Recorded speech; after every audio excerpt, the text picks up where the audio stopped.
Masih dari Prabu Muli dilaporkan 3 jembatan yang rusak akibat banjir segera diperbaiki menggunakan bantuan gubernur atau Banggob. Selanjutnya Pemkot Prabu Muli diminta segera berkoordinasi dengan pemerintah provinsi agar proses perbaikan segera dilaksanakan.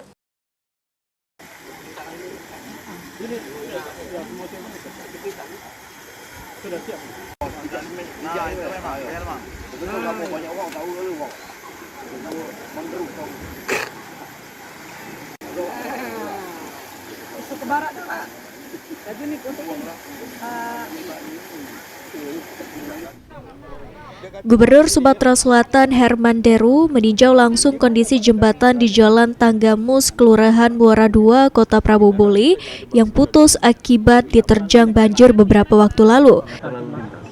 Jatuh nggak dia? Ya dibuat dulu desainnya karena anak kecil. Pak Mano aku nak ke sana, nak dilir.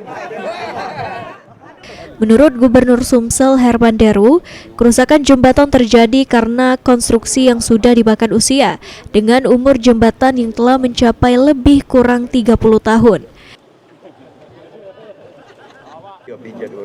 Yang kawan sikapnya, dia ini kalau tentara, itu berdua. Adi Sutopo, Sertu Adi Sutopo.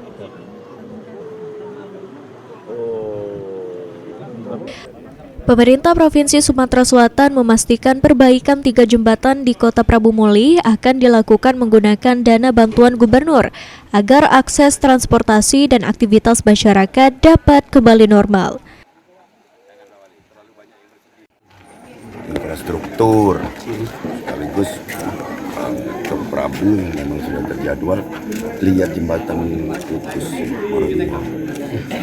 makanya sungainya deras jadi sungai itu ketika air debit air tinggi menerjang kaki jembatan upripnya jembatannya roboh dan tua juga 30 tahun.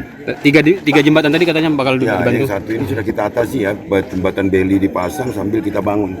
Pak Wali itu dari dana mana Pak? Dia kasih duit Pak Wali juga mesti. Dana provinsi Pak, Banggob Pak. Iya. Awal tahun Pak. Dia kasih duit, Awal tahun Pak. Cara normalisasi di perbatasan Moreni Pak. Suruh Di perbatasan. Cek Perbatasan itu Pak. Sini sampai provinsi cek berapa kilo nih? Tuntas kan hari Perbatasan Moreni dengan Prabu Muli itu Pak. Iya, yang sepenting tidak berbatasan dengan luar negeri. Pemerintah Kota Prabu Muli diharapkan dapat berkoordinasi dengan pemerintah provinsi agar proses perbaikan jembatan dapat segera dilaksanakan dan memberikan rasa aman bagi masyarakat. Anggi Perkasa, PAL TV.